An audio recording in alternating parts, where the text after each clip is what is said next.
Comment concilier gentillesse et affirmation quand on est entrepreneur? C'est ce que nous allons voir aujourd'hui avec notre hôte. Je suis Waouh. Anne-Catherine Pozza, conférencière et experte en leadership amoureux, auteure de 3 livres sur l'amour. Je guide depuis 15 ans les entrepreneurs ambitieux à décupler leur capital érotique pour booster leur réussite de la chambre à coucher à leur compte en banque. Et j'ai le plaisir d'accueillir Yannick Alain. Bonjour Yannick. Hey, salut Anne-Catherine, ravi et merci beaucoup pour ton invitation. Avec grand plaisir. Yannick, je vais te présenter en quelques lignes. Entrepreneur, formateur, conférencier. Ta mission, c'est de bâtir un monde meilleur en donnant aux porteurs de projets et aux entreprises de cœur les bonnes stratégies en neurovente, networking, marketing éthique et le courage d'entreprendre en grand. Peux-tu nous en dire plus? Je sais pas, c'était tellement bien dit, je trouve que tu l'as tellement fait comme il fallait que franchement, j'ai pas grand-chose à rajouter de plus. Je trouvais que c'était vachement intelligent ce que tu as dit, probablement plus intelligent que si je l'avais dit moi. Donc merci beaucoup pour ça parce que c'est rare d'avoir des gens qui savent te mettre en lumière et te parler de ton activité presque mieux que tu n'en parlerais toi-même. Donc merci beaucoup pour ça, Anne-Catherine. C'est voilà, déjà un, ça veut dire que tu as une belle vision des choses et surtout en fait que tu sais en fait livrer une vision avec excellence et de manière sexy. Et comme tu parles beaucoup de sexitude, j'ai envie de te dire que voilà, on est au top. Non, pour moi, en tout cas, moi, c'est parfait. Non, non, j'ai rien à rajouter. Effectivement, moi, je suis conférencier, coach, formateur et je suis un entrepreneur aussi avant toute chose. Je suis passionné de business. Voilà, j'aime apporter au monde au travers du business. Je crois que le business, c'est quelque chose d'important en fait pour tout le monde en fait parce qu'il y a, rencontre trop de personnes qui sont des personnes qui ont une valeur inestimable et incroyable et qui malheureusement en fait n'arrivent pas à mettre de réalité économique derrière une passion, un talent, quelque chose qui les anime et je trouve ça assez scandaleux parce que tout part de la passion. Ce week-end, tu sais, je suis le cofondateur de la Journée de l'Audace, j'en suis le propriétaire exclusif et l'investisseur principal. Et sur ce week-end, en fait, j'ai un de mes porteurs de projet qui s'appelle Jovan Pina, qui a organisé Pina, pardon. Il va m'engueuler si je ne dis pas, c'est un Corse en plus. En fait, qui a organisé la JDA Kids. C'est-à-dire qu'en gros, qu'est-ce que les enfants pouvaient apprendre aux grandes personnes au travers de messages autour du développement personnel et du développement de soi. Et ce qui est ressorti de ce week-end-là, c'était beaucoup, en fait, la passion, l'audace, l'importance d'avoir des mentors bienveillants et des personnes qui croient en nous. Voilà, et c'est vraiment les 3 sujets qui sont revenus principaux en fait de ce week-end-là. Mais avant tout, le premier, c'était la passion. Et on voit que quand des enfants sont animés par une passion, l'école importe peu, les résultats scolaires importent peu, en fait, parce que quoi qu'il arrive, en fait, ils transforment ça, en fait, ils se transcendent là-dedans. J'ai une petite qui est passée qui s'appelle Juliette, qui parlait elle disait en fait, elle est arrivée en fait en disant, ben moi en fait, je voulais vous parler de mon triple A. En fait, la France a perdu son triple A. Ben moi j'ai mon triple A. En fait, c'est que je suis aveugle, je suis Asperger et je suis asthmatique. Et comment est-ce qu'en étant aveugle, Asperger, asthmatique, je me permets de réaliser mes rêves aussi. J'ai envie d'être animatrice radio, je le serai. Je veux faire le GR20, je le ferai. Voilà. Et en fait, elle a posé une question importante. Elle disait, que ferions-nous sans l'amour? Et je crois que tout ça, ça se rejoint en fait, la passion, l'amour. Tout ça, c'est quelque chose. En fait, plus on va mettre de l'amour dans ce qu'on fait, plus on va mettre de passion dans ce qu'on fait, plus on va s'écouter et faire ce pourquoi réellement on est fait, sans être dans le filtre de ce qu'on croit qu'on veut faire en fonction de la vision que nos parents ou que notre entourage croit qu'on doit faire ou qu'on veut faire. Plus on se débarrasse de ça et plus on est focus sur ce qui nous anime vraiment, et plus finalement les portes s'ouvrent et on peut faire face à l'adversité. Donc voilà. Magnifique. Oui, merci Yannick. Dis-moi, quelles sont les 3 valeurs qui guident tes choix? Qui guide mes choix. Je crois que c'est la valeur d'excellence est une valeur en fait, qui est importante pour moi. Euh, c'est une valeur pour moi qui était essentielle à ne pas confondre avec le perfectionnisme. Et l'excellence en fait, et pour moi, me donne un cap, me donne un but. Et en fait, mon ego me dicte un petit peu cette valeur-là parce que je veux faire les choses en grand. Je veux faire les choses de la manière dont j'ai envie, qui me ressemble aussi. Et cette vision-là, en fait, elle me porte pas mal, en fait, cette vision d'excellence. Et quand je veux faire un projet, en fait, si le projet est pas suffisamment à l'excellence pour moi, en fait, ou alors pas suffisamment ambitieux pour moi, du coup, je m'ennuie un peu. Je m'ennuie un peu et donc, du coup, ça ne me porte pas. Donc, moi, j'ai besoin de projets qui soient. C'était un conférencier américain qui s'appelle Bob Proctor qui disait une phrase que j'aime beaucoup qui disait ne vous demandez, alors je vais essayer de te la dire en fait, mais en gros, ne vous demandez pas en fait si vous êtes digne de vos rêves, mais demandez-vous en fait si vos rêves en fait sont dignes de votre vie en fait. Et j'aimais beaucoup cette phrase-là parce que moi, elle me drive depuis un moment. Donc, l'excellence est une valeur qui est très très forte chez moi. Après, je pense que j'ai une valeur générosité qui est importante aussi. Une valeur gentillesse, générosité que je mets un peu ensemble, qui est importante pour moi parce que je crois profondément en fait que l'amour que l'on, en fait, on a une société en fait qui nous bride ce type de valeur-là. Quand on est enfant, on nous dit sois gentil, sois amour, donne de l'affection et tout ça. Et plus on grandit, et plus en fait on développe de la pudeur, on développe des choses qui font que finalement on s'éloigne en fait de cette valeur-là, qui est pourtant en fait une valeur pour moi essentielle. S'il n'y avait pas de générosité, s'il n'y avait pas d'amour, s'il n'y avait pas tout ça, en fait, qu'est-ce qu'on ferait dans notre vie en fait? Et ça me touche particulièrement. Et du coup, pour moi, la générosité en fait est une vraie qualité. Je veux être un fervent défenseur de la générosité, de l'amour, de la gentillesse, parce que parce que pour moi, en fait, c'est l'essence de la vie, en fait. Et je crois, en fait, que le business tel qu'il a été fait, en fait, pendant des années, en fait, c'est coupé de ces valeurs-là. Et je crois qu'aujourd'hui, on est capable, en fait, d'avoir et de la performance et de la conscience dans ce qu'on fait. Donc, pour moi, c'est une valeur forte. Tout ce qui est gentillesse, voilà. Après, quelle autre valeur j'ai? J'en ai plein, hein, mais qui guide mes choix, puisque c'est des choix dont tu m'as parlé. Donc, je t'ai parlé de la gentillesse, je t'ai parlé de l'excellence, qui sont des valeurs qui sont très importantes pour moi. Je vais essayer qui guide mes choix. Quand je fais un choix, qu'est-ce que je me dis?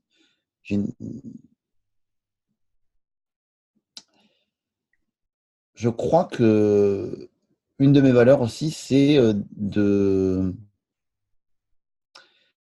rigoureux sur mes valeurs, en fait. Alors, je sais pas si c'est une valeur ou quoi, mais c'est-à-dire que j'en ai plein des valeurs qui me touchent, qui sont importantes pour moi. Et par rapport à mes choix, en fait, je fais mes choix aussi en fonction de mes valeurs. C'est-à-dire, si je choisis, par exemple, un partenaire, quelqu'un avec qui je vais travailler, si je prends une décision, cette décision, on va toujours prendre, en fait, trois composantes fortes, en fait, chez moi. C'est-à-dire, la première, c'est euh, est-ce que c'est intéressant? Est-ce que ça contribue, cette décision? Est-ce que ma décision, en fait, elle contribue? Est-ce que cette décision, elle me nourrit personnellement? Et est-ce que cette décision, en fait, elle me permet de créer cette ressource qui me permet de grandir, qu'est l'argent? Et donc, ça fait partie, en tout cas, des choses que je fais. Après, je fais mes choix en fonction. Et je fais mes choix aussi beaucoup en fonction j'évalue, en fait, les choses, en fait. Quand je fais un choix, en fait, j'évalue qu'est-ce qui se passe. Je me fais généralement un minimum de 3 scénarios. Je me dis, qu'est-ce qui se passe si ça se passe super bien? Qu'est-ce qui se passe si ça se passe moyennement bien? Et qu'est-ce qui se passe si ça se passe très, très mal? Ce qui se passe si ça se passe bien, c'est ce qui va me motiver, ce qui va m'animer, ce qui va me donner de l'énergie. Ce qui se passe si ça se fait moyennement bien, ça va être, on va dire, qu'est-ce que je suis capable d'accepter comme inconfort et comme déception dans le projet sur lequel je vais me lancer. Et qu'est-ce qui se passe si ça se passe très mal? C'est en gros au pire du pire. En fait, est-ce que je suis capable d'accepter ce qui peut arriver? Et si je suis capable d'accepter ce qui peut arriver dans le pire du pire, même si je sais qu'on est dans un monde de développement personnel et dans un monde positif, malgré tout, je pense qu'il ne faut pas être un béni oui-oui et aussi être logique et pragmatique en fait par rapport au choix que l'on fait. Et dans ces cas-là, en fait, plutôt que de faire un choix aveugle, je vais plutôt en fait faire un choix éclairé dans le sens où je me dis, écoute, tu sais quoi, comme je suis capable de perdre ce qui peut m'arriver de pire dans ce choix-là, on va faire les choses comme il faut et ça va me retirer de l'enjeu et c'est OK, quoi. Si je me dis, ben là, ce choix-là, il peut potentiellement me faire perdre 20 000 euros, 50 000 euros, ou je ne sais pas combien, ben, je suis capable de me dire, c'est pas grave, je peux l'encaisser. Je peux l'encaisser et ça va faire mal, ça va pas me faire plaisir, mais en tout cas, je suis capable de l'accepter. Et du coup, ça me permet d'être meilleur dans mes choix. Ça me permet à un moment donné, si j'ai un conflit de valeurs ou un conflit d'autres choses, me dire, tu sais quoi, j'arrête le projet. Oui, mais ça va coûter. Ouais, je m'en fous. J'arrête. Là, c'est fini pour moi. Voilà. Ça peut m'arriver en tout cas. Ça m'est arrivé. D'être en conscience finalement déjà en amont des différents scénarios qui peuvent arriver et du coup ça Même voilà. si on peut pas tout anticiper et il faut laisser faire les choses aussi, je pense. Je crois que ouais, le fait d'être dans une logique en fait où tu laisses faire aussi et tu vois ce qui se passe et après au bout d'un moment quand ça vibre pas, quand tu sens que que ça ne matche pas, en fait, je dis, bon, tu sais quoi, on arrête. Voilà. Qu'est-ce qui a été impliqué? Moi, j'ai une valeur aussi d'intégrité qui est importante, mais qui est liée au fait de tenir mes valeurs, en fait. C'est-à-dire que moi, si je promets quelque chose, c'est rare que je tienne pas ma promesse, ou alors c'est compliqué pour moi, en fait, si j'arrive pas à la tenir. C'est quelque chose que je vis assez mal. Donc, du coup, ça génère chez moi, en fait, voilà, cette envie, en fait, de bien faire. Et en fonction de comment, en fait, je me suis engagé, je vais assumer quoi qu'il arrive, parce que je crois que assumer ses paroles, ses actes, tout ça, tout, c'est quelque chose d'important. Mais à la fois, des fois, on peut pas non plus. Des fois, la vie fait que on est obligé de revenir dessus. Je sais que c'est très dur pour moi. En fait. Si je promets quelque chose, j'aime pas ne pas livrer ce que j'ai promis, quoi. Et on l'a vu, j'étais pas au rendez-vous, toi et moi. J'étais hyper emmerdé, en fait, parce qu'en fait, mon rendez-vous était parti de mon agenda. Alors, je me suis dit, est-ce que Katia me l'a enlevé, mon assistante me l'a enlevé, je sais pas. Et quand tu m'as relancé dessus, j'ai dit, oh, mince. Voilà. Donc, du coup, c'est pour ça que je me suis rendu disponible. Parce que voilà, même si c'était le wide et que j'étais plutôt dans une après-midi où comme je suis parti beaucoup en voyage ces derniers temps, j'essayais de remettre en place le bureau et tout ça, c'est pas grave. En fait, je me rends disponible pour toi, c'est la moindre des choses, quoi. Et je crois que l'engagement, en fait, et tenir ses engagements, c'est quelque chose d'important, même si c'est important de ne pas s'y aliéner. Voilà. Oui. Voilà, il me semble que c'est important aussi. Mais en tout cas, moi, c'est une valeur qui est importante pour moi. Dis-moi, tu as, je crois, écrit un livre et justement qui parle de cette gentillesse et de l'affirmation. Comment est-ce que tu réussis, toi, en tant qu'entrepreneur, à concilier les deux? Déjà, j'y arrive pas tout le temps. Ça, c'est la première chose. En fait, que je pense qu'il faut détourer d'entrée, hein, pour dire que je suis pas le champion du monde de la gentillesse, loin de là. Ça me navrerait que les gens de devenir quelque part le monsieur gentillesse, en fait. Voilà, c'est une valeur qui m'est chère parce que je trouve que cette valeur, en fait, réunit plein de choses et qu'elle est très positive sur les tas d'aspects. Mais à la fois, en fait, déjà, je suis pas tout le temps gentil. Et puis par moment, en fait, peut même m'arriver, mais peut-être même un peu con, hein, ça peut m'arriver aussi. Mais par contre, c'est une valeur dont je suis proche, en fait. Je trouve ça important. Tu sais, quand je suis monté à Paris pour le Neurobusiness Live. Tu y étais où, le Neurobusiness Live? Je sais pas. Donc, j'étais à Paris, enfin, donc semaine dernière, en fait, pour le Neurobusiness Live, et j'avais raconté cette histoire-là qu'en montant à Paris en voiture, en fait, moi, j'ai une jolie voiture, j'aime bien les voitures, et du coup, j'ai un Range Rover Velar, en fait, qui est un Range Rover spécifique, voilà, qui est sorti, bon, bref, peu importe. Et du coup, j'ai fait assez attention. Je suis assez, voilà, je suis pas esclave de ma voiture, mais j'y fais attention. Je fais attention là où je me gare, je fais attention, voilà, aux choses, parce que j'ai envie que ma voiture elle soit jolie longtemps, elle me plaît. Quand je la vois, je suis fier. Quand je monte dedans, je suis fier de monter dedans. Ça me plaît, en fait, d'être dedans. Et du coup, en fait, je pars avec un de mes meilleurs amis, en fait, qui m'escorte à Paris, donc il m'emmène avec moi, et je me gare, en fait, dans une station-service. Et là, en fait, je me gare, je fais attention d'être bien loin des deux autres voitures. Et là, je vais à l'intérieur. Tu sais, dans les stations-service, souvent, quand tu es dans les rayons, tu vois, en fait, l'extérieur et tu vois le parking. Et là, en fait, je me retrouve nez à nez avec ma voiture et la dame qui arrive à côté de ma voiture, qui ouvre sa portière comme une sauvage, en fait, et qui me tape la voiture avec sa portière. Mais vraiment, la portière, elle fait pouf. J'ai regardé ça, je me suis dit, et là, tu sais, à l'intérieur de moi, tu sais, j'ai senti le gène du meurtrier à l'intérieur de moi, tu vois. Je savais pas que j'avais ce gène-là. Je savais pas que je l'avais, en fait. Et je me suis dit, OK, donc je vais sortir et je vais aller voir cette gentille dame. Voilà. Je vais voir la dame et je lui dis à la dame, je dis bonjour madame, je tape à la vitre, je dis en fait, vous venez de taper ma voiture, en fait, avec votre portière. Puis déjà, elle voulait pas m'ouvrir la porte et tout ça et tout. Je sais pas, sûrement qu'elle a cru que j'allais l'engueuler ou quoi, machin. Mais en plus, je suis vraiment approché avec beaucoup de gentillesse, avec un sourire et tout. Et elle me regarde, elle ouvre la vitre, elle voit que je reste, alors elle descend la vitre. Elle me dit quoi? Je dis, en fait, vous venez de taper ma voiture, en fait, avec votre portière, en fait, assez violemment. Voilà. Elle me dit non. Je viens de vous voir faire, donc je dis vraisemblablement c'est vous. Puis elle ouvre sa portière, en fait, et en ouvrant sa portière, en fait, elle retape à l'endroit, en fait, sur ma voiture, en fait, donc qui était déjà abîmé, je préfère, tu vois, dans l'absolu. Et là, en fait, je me suis dit, j'ai un gène de meurtrier aussi. J'ai eu envie, en fait, moi, de lui hurler dessus. J'ai eu envie de lui dire, mais je dis, vous le faites exprès, en fait, parce que j'ai senti, en plus, quand elle a vu que c'était elle m'a dit, désolé, mais elle s'en foutait, en fait. En vrai, j'ai senti, je m'en fous de ta vie, je m'en fous, t'as une belle voiture, et alors? Je m'en fous de ta vie, moi. Et en fait, moi, je me suis dit, mais comment, dans ma tête, en fait, dans mes valeurs, en fait, je me disais, mais comment est-ce qu'on peut être aussi irrespectueux des choses des autres et de la personne qui est en face? Et j'ai eu envie de la frapper, j'ai eu envie d'y mettre un coup de boule, j'ai eu l'envie de tout ça. Néanmoins, j'ai un contrôle qui fait que j'ai dit, écoutez, madame, je vous invite à faire attention à l'avenir. Je dis parce que, c'est pas cool en fait. Voilà, j'ai juste dit ça en fait, c'est pas cool. Elle m'a dit ouais, bon, après elle s'est barrée, voilà, mais elle s'en foutait, elle était dans son truc, dans son ego, dans tout ça. Moi de mon côté, en fait, j'avais pas envie d'être gentil avec elle, certainement pas. Donc en fait, la gentillesse, en fait, c'est pas non plus quelque chose un état d'être. En fait, ça demande aussi par moment des efforts, de se dire voilà. Et je lui dis écoutez, passez une belle journée, madame. Je lui dis qu'est-ce que vous voulez que je vous dise? Passez une belle journée, voilà. Et moi dans ma tête, ça m'a travaillé mon lâcher prise. Et c'est qu'une bagnole, c'est rien, y a rien de grave et tout ça. Mais sur le coup, comme j'y fais très attention, en fait, c'est quelque chose qui m'a touché, en fait, voilà. Et j'ai eu envie de lui mettre une tarte. J'ai eu envie de voilà. Donc en fait, c'est déjà en fait par rapport à la gentillesse un peu de se lâcher en y pensant. C'est de se dire ok, c'est mieux de mettre de la gentillesse, mais que par moment aussi, je lutte aussi contre cet élan de violence qui est en moi aussi et qui existe et qui est capable en fait de dire à un moment donné, si je vais, et puis ça m'est arrivé d'être violent aussi. Hein. Ça m'est arrivé quand j'étais jeune, je me battais très souvent.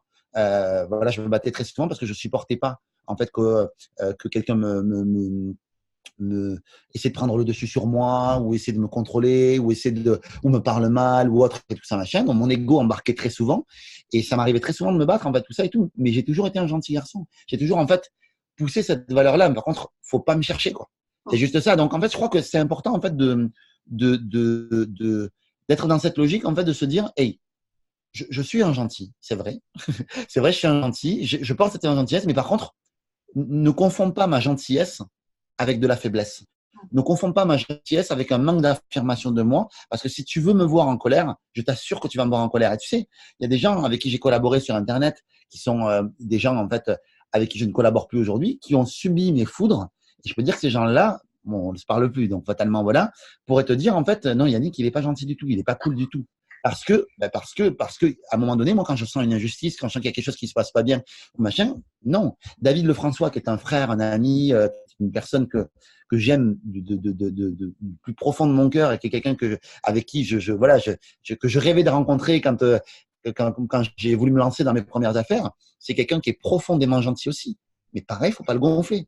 Si à un moment donné, en fait, on sent quelque chose qui est, à un moment donné, bon, qui cherche trouve, quoi.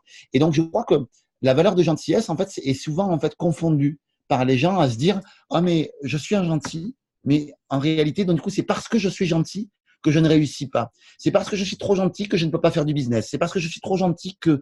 Mais non, non, non. Ça, c'est un prétexte, en fait, en réalité. Mais tu peux être affirmé. Et tu sais, la gentillesse, ça va vers les autres, mais ça va aussi vers toi. C'est-à-dire que, tu sais, ma grand-mère, c'était quelqu'un de profondément gentil, d'une gentillesse absolue. C'était le pilier de la famille, quelqu'un qui aidait tout le monde, qui était le pilier vraiment la référence de la famille de tous ses enfants. Et ma grand-mère est partie d'un cancer. J'avais 12 ans quand elle est partie d'un cancer du sein. Elle faisait beaucoup d'allers-retours à l'hôpital. La dernière fois qu'elle est partie à l'hôpital, mon grand-père, en fait, qui était quelqu'un d'assez violent dans ses propos, de quelqu'un de très dur, de très voilà, lui a dit au moment où elle est partie à l'hôpital pour la dernière fois, où elle n'est pas revenue, il a dit de toute façon c'est des comédies ce que tu fais, c'est n'importe quoi, voilà, il y a gueulé dessus en fait, et ma grand-mère elle a accepté, elle s'est mise à pleurer et elle a accepté en fait ça. Donc, ma grand-mère en fait elle était gentille avec tout le monde, elle aidait tout le monde, mais elle avait oublié d'être gentille avec elle-même. Et ça je crois que c'est quelque chose en fait de très important parce que la frontière est mince en fait entre un con et un gentil en fait. J'ai opposé un con. Je pense que les cons d'aujourd'hui sont des gentils qui se sont résignés, qui se sont dit bah, tu sais quoi, en fait, au fond, en fait, on a tous le gène de la gentillesse, je crois. Je crois qu'on l'a tous, en fait. Jusqu'à un moment donné, on s'est résigné. On s'est dit, ah, bah, de toute façon, la gentillesse, ça sert à rien. Dans la vie, ça paye pas la gentillesse. Alors qu'en réalité, ma carrière, moi, personnelle, démontre que tout est lié à l'amour, à la gentillesse, à la passion, à la bienveillance. Tout est lié à ça. Si je n'avais pas été avec cette intelligence relationnelle, de connecter avec les gens, d'aimer réellement les gens, d'être passionné par les gens, mais jamais j'en serais là où j'étais. Tu sais, mon modèle d'affaires, moi, il n'est pas lié à ma capacité à savoir être visible sur Internet. Pas du tout. En fait, mon modèle business à moi et ma capacité à savoir créer du lien avec des influenceurs qui vont parler de moi. Je ne suis pas une célébrité sur Internet en réalité. C'est juste des gens qui disent qu'ils me trouvent sympa et du coup qui me présentent comme ça en fait. Et c'est ce qui fait que je suis connu et que je suis plus ou moins connu. Après, encore une fois, tout est relatif. Mais voilà, c'est ce qui fait mon succès. Je le dois essentiellement à ma capacité à connecter avec le cœur, avec un maximum de personnes. Et on sous-estime trop la puissance de la gentillesse. Parce que moi, la puissance de ma capacité à créer du lien, je suis un humain, hein, du 1 à 1, j'appelle les gens, je prends des nouvelles, je crée des événements, je fais rencontrer les gens, j'invite mes amis, c'est tout ce que je fais en fait. Et en faisant ça, en fait, ben ça m'aide à développer mon business. Donc, Qu'est-ce qui te… si les gens qui Oui, regardent ta vidéo peuvent comprendre ça, ben c'est déjà génial. oui. Qu'est-ce qui te fait vibrer? Qu'est-ce qui me fait vibrer en moi? Oh, écoute, la scène me fait profondément vibrer.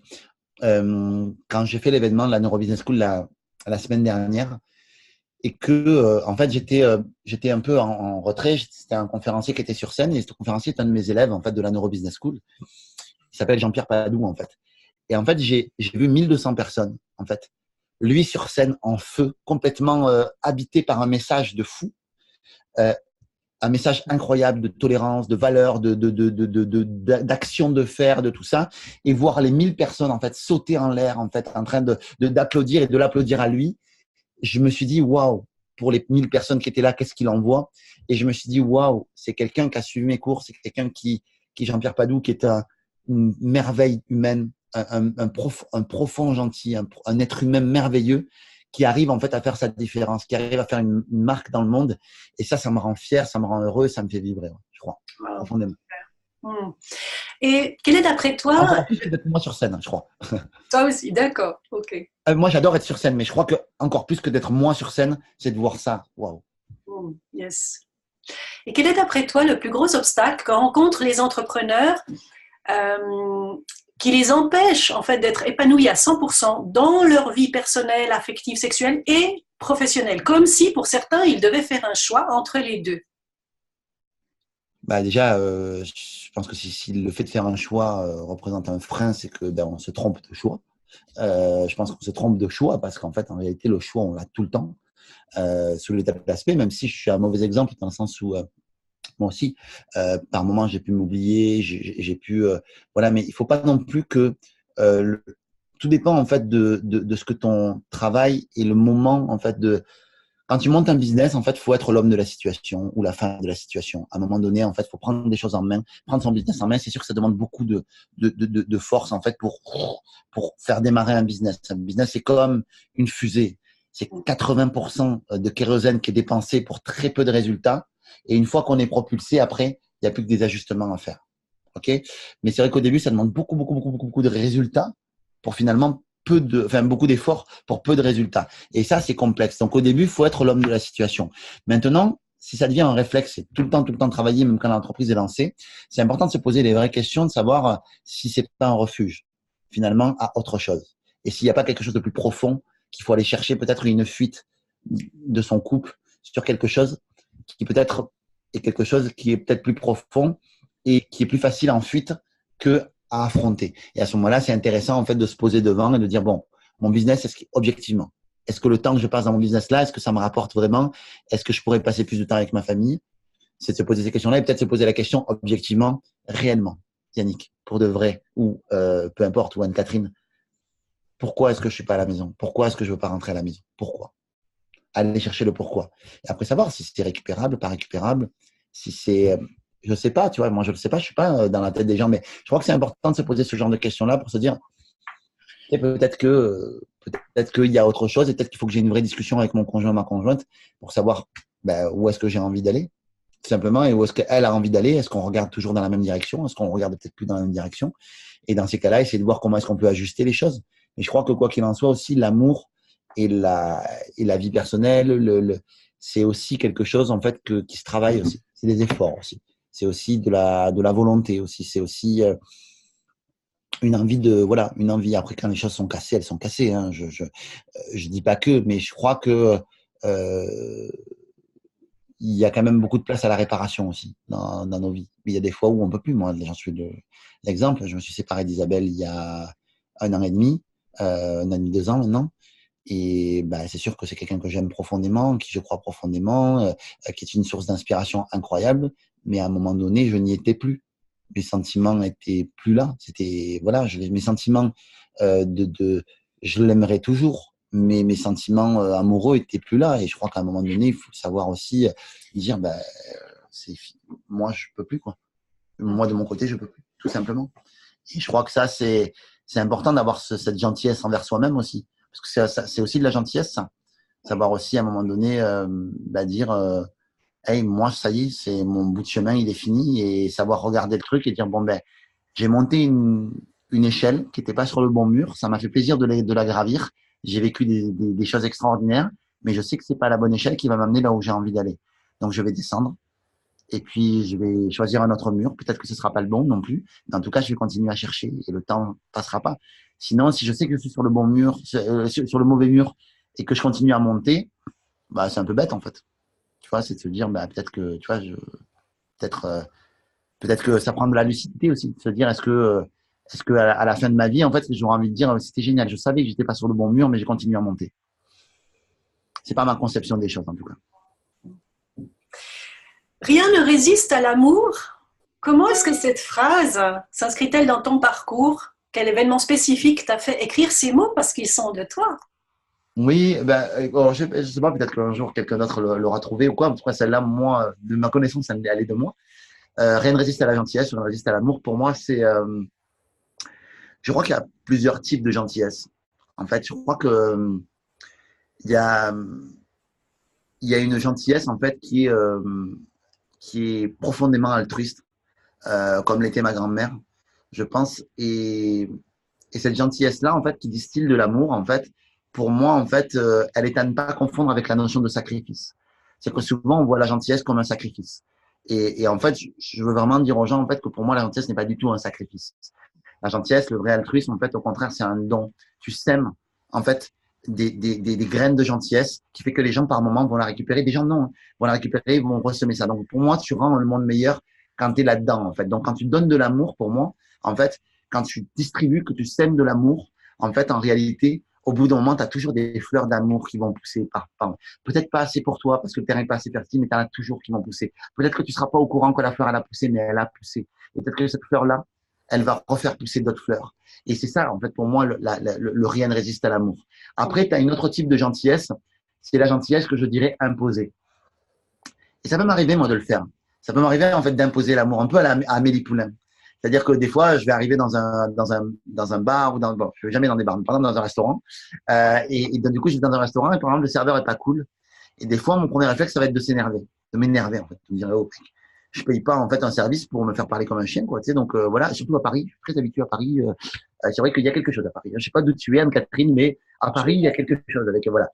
Et donc voilà, donc des fois, par moment, quand je vais à Paris, moi, je suis choqué. Je me dis, mais mec, t'as pas envie d'aimer la vie, de voilà. Mais par moment, je me reprends et je me dis, tu sais quoi, en fait, t'as pas envie de sourire, t'as pas envie de kiffer, et moi, je vais t'imposer l'amour. Je vais être cool avec toi, je vais être bienveillant avec toi, je vais être gentil avec toi, je vais te donner ma maximum de love. Et souvent, les gens ne comprennent pas, tu vois, dans un premier temps. Et au bout d'un moment, en fait, ils sont obligés de sourire. Obligés, au bout d'un moment. Ou s'ils ne le font pas sur le coup, quand ils te revoient après, quand tu les accueilles avec un grand sourire, quand tu te rentres dans une pièce et que tu as un grand sourire, que tout le monde fait la gueule, mais c'est sûr et certain que tu changes l'énergie de la pièce. Et là, tu sèmes encore. Tu sèmes du love, tu sèmes de l'amour. Quand j'ai vécu, enfin, j'ai chez une amie, Maïté, en Guadeloupe, il y a quelques temps, je suis resté un petit mois. Et en fait, je lui avais cassé en fait un petit bout de son Q5. Elle avait une voiture. En fait, j'avais cassé un petit bout du pare-soleil. En fait, je vais chez Audi. En fait, parce que chez Audi, je voulais pas rendre la voiture de mon ami en fait avec un truc cassé quoi. Donc en fait, je vais chez Audi pour voir ça. Et puis chez Audi, tout le monde faisait la gueule. Il y avait vraiment une ambiance de merde. Et donc moi, j'arrive en fait et je dis bonjour avec mon air, voilà. Pas, tiens, je suis choqué. Bonjour comme quand on est chez le médecin. Moi, j'arrive avec, j'impose le truc. C'est bonjour, comment allez-vous? Donc la dame, elle me voit, elle me dit voilà, elle me dit oui, votre nom. Je dis Yannick comme Yannick Noah et Alain comme Alain Delon. Ça c'est le nom. Et du coup, tout le monde rigole dans la concession. Et la concession, quand je suis parti de la concession, les gens étaient joyeux. Et cette énergie de joie que j'impose quelque part, je trouve que c'est bénéfique. Ou en tout cas, je n'ai pas vu encore les effets négatifs. Après, tu peux aussi imposer la gentillesse euh, parce que tu attends en retour. Et c'est là la limite, je crois. Quand tu imposes la gentillesse, en fait, parce que tu mets volontairement ou même involontairement les gens en situation de dette, là, je crois en fait qu'il y a une limite à imposer la gentillesse. Et ça, je crois que c'est important de détourer cette partie-là. Et après, tu as évidemment de la gentillesse qui est liée en fait à l'intérêt personnel. C'est-à-dire les gens qui croient en fait que je suis gentil, mais tout simplement pour avoir un intérêt. Ça rejoint en fait la notion de dette. Et ça, je crois qu'effectivement, il faut y être vigilant et il faut surtout pas en fait s'aliéner en fait au fait que parce qu'on t'a rendu service, tu dois rendre service. Parce qu'il y a une notion d'importance en fait de savoir pourquoi est-ce qu'on t'a rendu service et mets la personne en face d'elle-même aussi. Si tu sens que de l'autre côté, en fait, ça marche pas pour toi, faut pas non plus te sentir obligé de faire les choses. En tout cas, je crois qu'il faut avoir suffisamment de bonté envers soi pour se dire, hey, là, je le sens pas, je vais pas le faire. Et peu importe comment l'autre va le prendre, parce que je lui ai rendu service ou parce que lui m'a rendu service un jour, ok. Quelque part, en fait, si la personne elle te rend service de manière altruiste, si c'est vraiment altruiste, c'est ok. Si c'est pas altruiste, ça veut dire que tu devais la payer pour ça. Et donc, du coup, c'est pas vraiment de la gentillesse. Et donc, pour moi, en fait, ça me paraît important de détourer ça et d'être dans cette logique de se dire non, si je rends un service, si c'est de la gentillesse, de la vraie, il y a rien à entendre derrière, ni à attendre, on va dire directement, ni indirectement. C'est de se dire, je fais un acte qui est gratuit, je sème de l'amour. Et moi, je peux te dire que depuis les années que je fais ça, ben, ça n'est que positif pour moi, en vrai. Parce que les gens autour de moi, ils n'ont envie que de me rendre service. Et encore une fois, je ne fais pas les choses pour qu'on me rende service. Et je ne demande que très peu de services. Ça m'est arrivé, comme tout un chacun, de demander des services, mais je ne demande que très, très peu de services. Et je crois que je rends service à un maximum de personnes ou autres pour faire tout en sorte qu'on n'ait pas à me rendre de service. Et je souhaite ne jamais avoir demandé de service. Moi, si je vais solliciter mon réseau, je dois générer 3 sentiments. De la sympathie, de la crédibilité et surtout de l'opportunité. Si je viens te solliciter pour quelque chose, c'est que tu vas avoir quelque chose à gagner. Il est hors de question de demander service rien que pour moi. Ou alors, si je le fais, ça va être vraiment, je vais dire, écoute, j'ai un service à te demander, je m'excuse par avance, voilà, et c'est OK pour moi. Si tu veux pas, c'est OK pour moi. Faut arrêter avec le contrôle. C'est le dire de dire, ouais, je t'avais rendu service la dernière fois, alors du coup, voilà, non, c'est quoi, moi, je sors du contrôle. Je dis, laisse tomber. Je dis, écoute, j'ai un service à te demander, mais je donne d'abord les clés à la personne de pouvoir me dire non. Comme ça, la personne, elle sait que si elle peut me rendre service, elle le rend, mais je veux pas la piéger émotionnellement. Je déteste ce genre de choses, en fait. Qu'on te piège émotionnellement. Quelle horreur. Voilà. Il y a trop de personnes qui sont là-dedans, en fait, et qui se disent, ah, mais oui, mais je veux, et je vais faire du réseau pour avoir de suite. C'est une très mauvaise idée. Va toujours vers les gens pour la connexion, beaucoup plus que pour la transaction. Super, merci. Tendez l'oreille, mes amis, nous allons maintenant aborder un sujet brûlant. En 1997, dans le cadre d'une recherche universitaire sur les questions de genre, je découvre que l'énergie érotique est une énergie de création. Je crée le néologisme d'érotivité en 2002 et je lis Napoléon Hill en 2016 où il dit « Votre énergie sexuelle fera naître et développer toutes les qualités qui vous rendront riches et heureux, l'amour, la tendresse et le désir sexuel. La transmutation sexuelle, oui, bien sûr. Simultanément, peuvent faire de vous un génie. Yannick, peut-on dire qu'un entrepreneur qui est heureux dans sa vie affective et sexuelle a de meilleurs résultats financiers? Et si oui, comment est-ce que tu expliques cela et quel est ton vécu là-dessus? Je suis incapable de dire si oui ou non. Moi, j'ai eu beaucoup de frustration sexuelle pendant un temps. Et j'ai l'impression que ça a été aussi une énergie, cette frustration. Donc, voilà. C'est ça. Après, voilà. J'avais pas lu ton étude. Ça m'intéresserait d'ailleurs de la lire, en fait, l'étude de 97, parce que je trouve ça super intéressant. Parce que j'avais lu le livre de Napoléon Hill, d'ailleurs, que je trouvais super intéressant. D'ailleurs, sache que j'ai préfacé un des livres de Napoléon Hill, qui s'appelle La maîtrise de la persuasion, en français, et que donc c'est vraiment un auteur que j'affectionne particulièrement. Mais je suis incapable de répondre à ta question, en fait. Je peux juste te dire que moi, personnellement, je sais que cette frustration, cette énergie sexuelle, en fait, elle m'a aidé, je pense, en fait, un temps, en fait, à avoir de l'énergie pour faire et de l'énergie de création, c'est sûr. Mais elle m'a été autant dans la frustration que dans la libération de celle-ci. Donc, je sais pas te dire, en fait, je sais pas trop te dire. Je dis juste que je crois que c'est une énergie qui m'a aidé. Je crois. Voilà. Je suis désolé de ne pas être plus loquace que ça par rapport à ça. Mais... C'est OK. Et il est probable que, enfin, je ne sais pas, hein, mais donc, du coup, cette énergie sexuelle où tu ressentais quelque chose d'une frustration, de ne pas peut-être pouvoir la partager avec un partenaire, mais du coup, tu en as fait quelque chose. Donc, l'énergie sexuelle, elle était quand même là. Est-ce que je me trompe? Oui, c'est sûr. L'énergie sexuelle est une énergie puissante. J'en suis persuadé. Qu'est-ce qu'on en fait, en fait? Qu'est-ce qu'on en fait? Ben, je crois que c'est effectivement une énergie créatrice, mais c'est, enfin, je sais pas. Après, moi, je suis un vrai kiffeur, hein, donc Ouais, moi, c'est vrai que donc du coup, j'ai ce côté-là. Ouais, ça me plaît pas beaucoup d'être frustré. Voilà. Et quand je la libère, je suis content aussi. Donc, du coup, je sais pas comment, de quelle manière elle me drive à moi. Je sais pas. Peut-être que je suis pas très au clair là-dessus non plus. C'est peut-être ça aussi qui doit jouer. En tout cas, c'est sûr que ça m'a aidé. David Lefrançois, si un jour tu l'interviews, en fait, pourra peut-être t'en dire beaucoup plus là-dessus. Mais moi, Ok. c'est vrai que parce que je sais qu'il est très au clair là-dessus, sur plein de choses. Mais moi, je suis un peu démuni par rapport à ta question parce que je sais pas trop quoi, j'ai pas trop quoi te répondre par rapport à ça parce que je sais que c'est là. Je sais que c'est une énergie qui m'habite et qui est vraiment en moi. Mais je suis incapable de te dire comment la dompter ou autre. Je sais pas comment comment je vais plus moi la transformer en fait en énergie créatrice. Je crois que elle a contribué à tout ça, mais je sais pas vraiment te dire comment, pourquoi, dans quelle étagère. J'ai pas analysé le truc. Pour moi, justement, ces interviews, c'est l'occasion de mettre à jour cet élément-là reste un peu comme ça en sous-main. Je pense qu'il y a vraiment quelque chose, un potentiel à maîtriser ou disons à prendre conscience et du coup à surfer dessus. Du coup, est-ce que peut-être tu as vu une corrélation de tes résultats financiers par certaines périodes de vie, dans des moments qui étaient un peu plus douloureux ou voilà ou pas? Euh, Après, douloureux, pas forcément sexuellement, quoique, mais effectivement, quand Isa a eu son accident de voiture, quand j'avais 25 ans, moi, hein, j'ai fait 25 ans aux soins intensifs. Donc, je me rappelle bien et je sais qu'à partir de là, en fait, je me suis dit, bon, mais là, j'ai plus le choix, quoi. Là, maintenant, je fonce, quoi. Et c'est vrai que sans être très, comment dire, très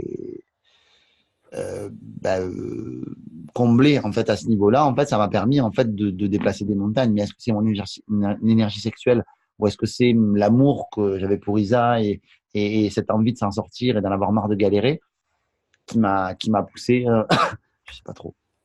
Je sais pas trop. Je sais pas trop ce qui a fait que, mais c'est certain que par contre, c'est arrivé au moment où c'est arrivé ça, ben, c'est sûr que ma carrière a quand même bien explosé après. Donc, je ne sais pas ce qui a donné l'énergie. Est-ce que c'est la tristesse d'avoir ta petite amie qui est tétraplégique et qui fait que tu as cette rage en fait de vouloir t'en sortir? Est-ce que c'est cette frustration sexuelle qui est liée à ça? Je ne le sais pas. Je ne sais pas l'isoler sur le terme. En tout cas, c'est sûr que il y a eu ce passage-là où après pour moi ça a été assez puissant.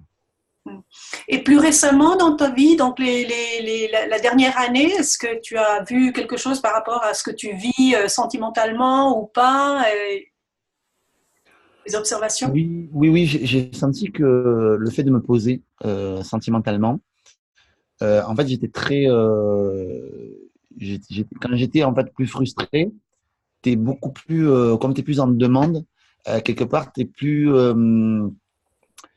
t'es peut-être plus, tu dépenses plus d'énergie en fait qui est dispersée. En fait, ton énergie est beaucoup plus dispersée en fait. Donc, comme ton énergie est très dispersée, quelque part, en fait, t'es moins bon en fait dans tout ça, même dans ta manière d'entreprendre. Par contre, à partir du moment où je me suis fixé, qui est assez récent là, bah, du coup, je sens que mon énergie est peut-être plus. C'est intéressant ce que tu me dis là, j'y avais jamais pensé. Mais effectivement, mon énergie est peut-être plus dirigée comme il faut. Super, Je excellent, prends, je prends peut-être des meilleures décisions. C'est possible ça. excellent. Et quel lien vois-tu entre ton désir et les variations de ton activité professionnelle? Le lien que je fais entre le désir et les variations de mon activité professionnelle.